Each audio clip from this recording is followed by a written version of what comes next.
Whether you like it or not, radical transparency and algorithmic decision-making is coming at you fast, and it's going to change your life. That's because it's now easy to take algorithms and embed them into computers and gather all that data that you're leaving on yourself all over the place, and know what you're like, and then direct the computers to interact with you in ways that are better than most people can. Well, that might sound scary. I've been doing this for a long time, and I have found it to be wonderful. My objective has been to have meaningful work and meaningful relationships with the people I work with, and I've learned that I couldn't have that unless I had that radical transparency and that algorithmic decision-making. I want to show you why that is. I want to show you how it works, and I warn you that some of the things that I'm going to show you probably are a little bit shocking. Since I was a kid, I've had a terrible rote memory, and I didn't like following instructions. I was no good at following instructions. But I loved to figure out how things worked for myself. When I was 12, I hated school, but I fell in love with trading the markets. I caddied at the time, earned about $5 a bag, and I took my caddying money and I put it in the stock market. And that was just because the stock market was hot at the time. And the first company I bought was a company by the name of Northeast Airlines. Northeast Airlines was the only company I heard of that was selling for less than $5 a share. And I figured I could buy more shares, and if it went up, I'd make more money. So that was a dumb strategy, right? But I tripled my money. I tripled my money because I got lucky. The company was about to go bankrupt, but some other company acquired it, and I tripled my money. And I was hooked. And I thought, this game is easy. With time, I learned this game is anything but easy. In order to be an effective investor, one has to bet against the consensus and be right. And it's not easy to bet against the consensus and be right. One has to bet against the consensus and be right because the consensus is built into the price. And in order to be an entrepreneur, a successful entrepreneur, one has to bet against the consensus and be right. I had to be an entrepreneur and an investor, and what goes along with that is making a lot of painful mistakes. So I made a lot of painful mistakes, and with time, my attitude about those mistakes began to change. I began to think of them as puzzles, that if I could solve the puzzles, they would give me gems. And the puzzles were, what would I do differently in the future so I wouldn't make that painful mistake? And the gems were principles that I would then write down so I would remember them that would help me in the future. And because I wrote them down so clearly, I could then eventually discovered I could then embed them into algorithms. And those algorithms would be embedded in computers, and the computers would make decisions along with me. And so in parallel, we would make these decisions. And I could see how those decisions then compared with my own decisions, and I could see that those decisions were a lot better. And that was because the computer could make decisions much faster, it could process a lot more information, and it can process decisions much more less emotionally. So it radically improved my decision making. 8 years after I started Bridgewater, I had my greatest failure, my greatest mistake.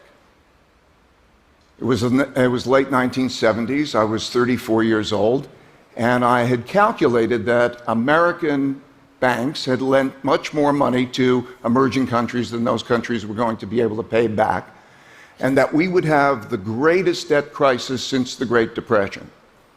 And with it, an economic crisis and a big bear market in stocks. It was a controversial view at the time. People thought it was kind of a crazy point of view.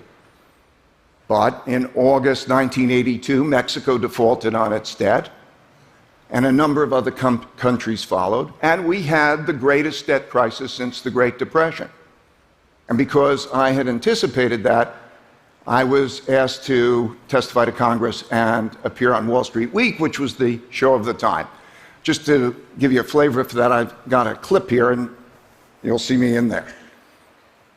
Mr. Chairman, Mr. Mitchell, it's a great pleasure and a great honor to be able to appear before you in examination with what is going wrong with our economy.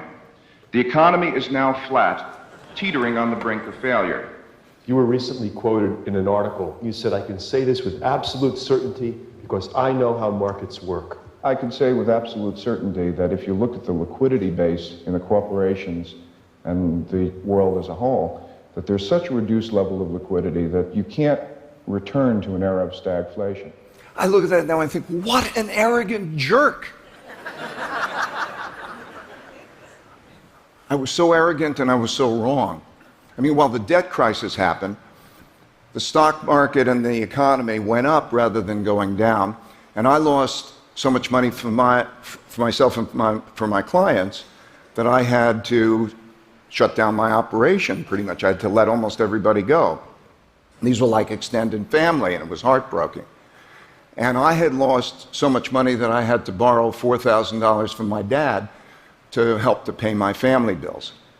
It was one of the most painful experiences of my life, but it turned out to be one of the greatest experiences of my life because it changed my attitude about decision making.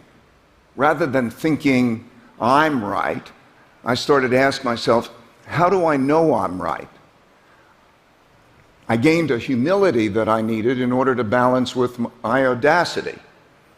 I wanted to find the smartest people who would disagree with me to try to understand their perspective or to have them stress test my perspective. I wanted to make an idea meritocracy.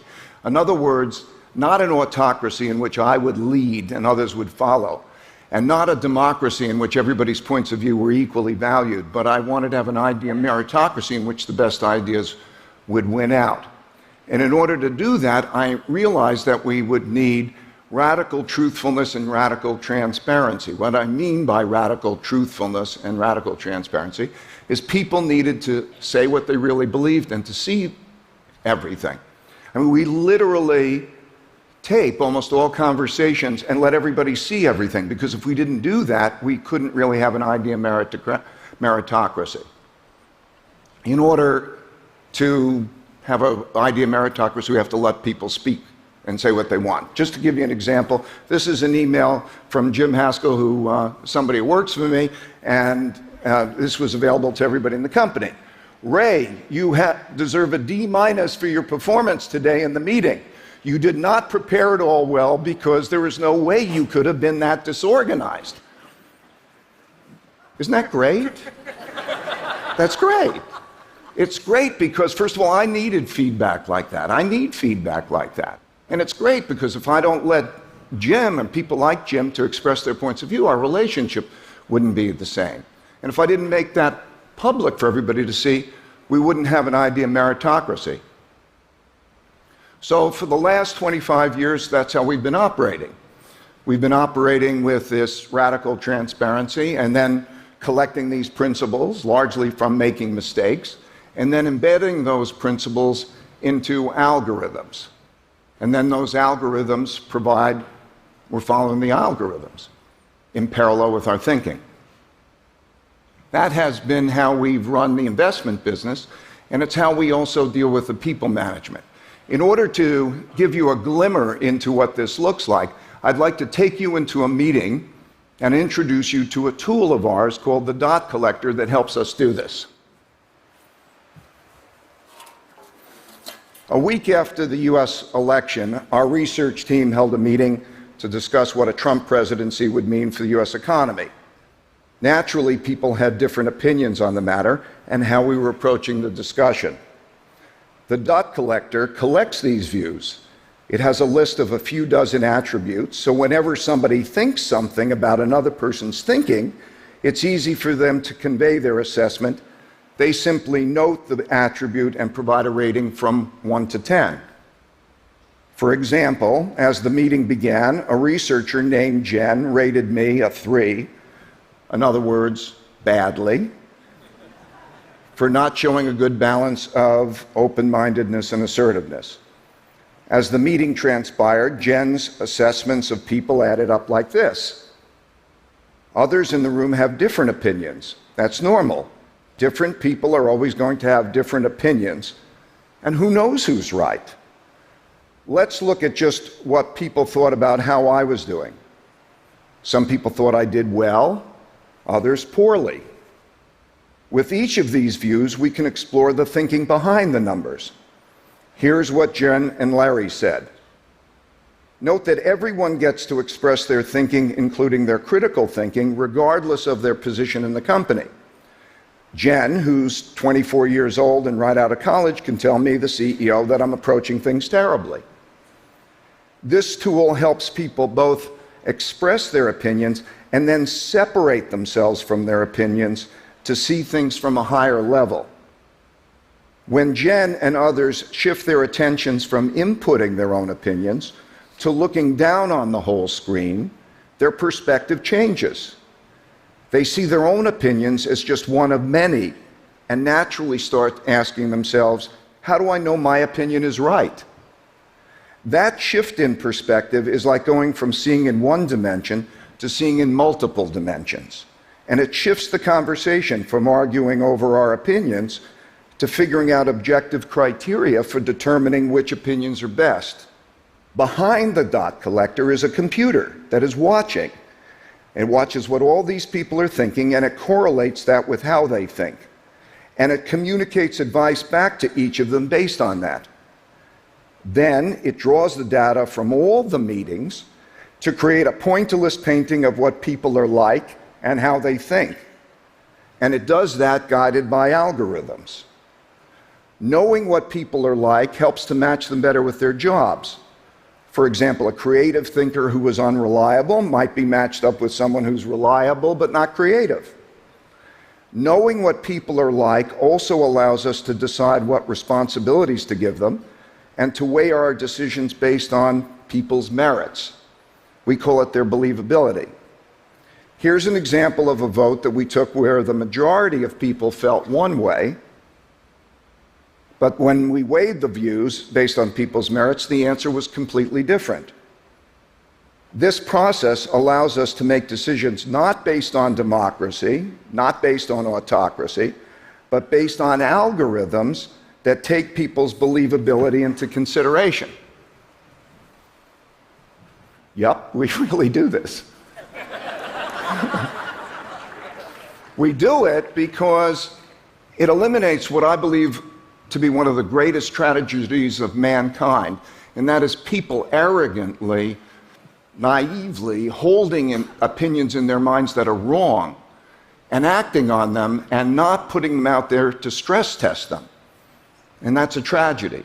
And we do it because it elevates ourselves above our own opinions so that we start to see things through everybody's eyes and we see things collectively. Collective decision-making is so much better than individual decision-making if it's done well.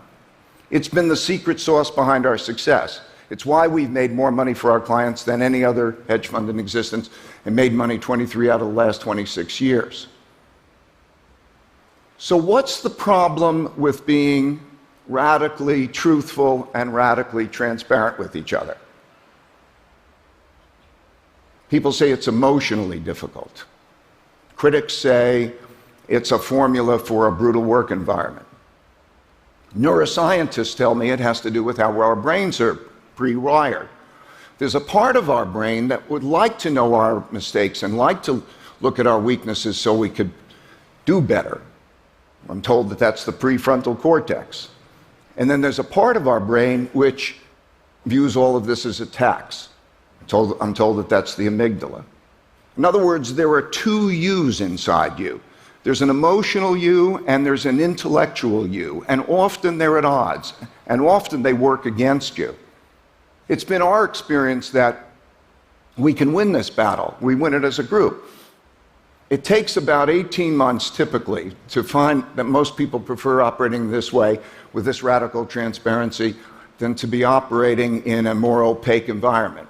There's not politics, there's not the brutality of, all of that hidden behind the scenes. There's an idea of meritocracy where people can speak up. And that's been great. It's given us more effective work and it's given us more effective relationships. But it's not for everybody. We found something like 25 or 30% of the population it's just not for. And by the way, when I say radical transparency, I'm not saying transparency about everything. I mean, you don't have to tell somebody that their bald spot is growing or their baby's ugly. I'm just talking about the important things. So,